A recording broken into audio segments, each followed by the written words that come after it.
মানে ওই যে বাইরে টুকিটাকি যা ইনকাম করেন আর কি ওইটাই। ওইটাকে খাবারের টাকাটা আসে আর কি। তো ওইখানে যে ওষুধ কিনতে আসে যে সৌদিরা আর কি বা আজনবী যে আসুক, তো ওনারা কোনো হাদিয়া দেয় না? না না, ফার্মেসিতে এরকম কোনো কিছু নাই। এরকম কোনো কিছু নাই? না। তো অনেকেই তো বলে ফার্মেসিতে 2,2500 রিয়াল বেতন, তাহলে এটা কি গুজব না মিথ্যা?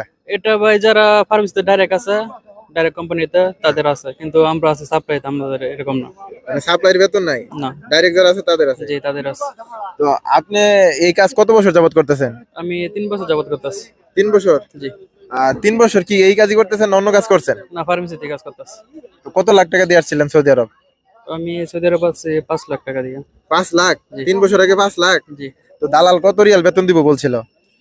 দালাল তো বলছিল যে কোম্পানিতে পাঠাইতেছে, ও বলছে বেতন 1500-1600 টাকা হইব, আচ্ছা। কিন্তু আসার পরে 2-3 মাস এরকম পাইছি।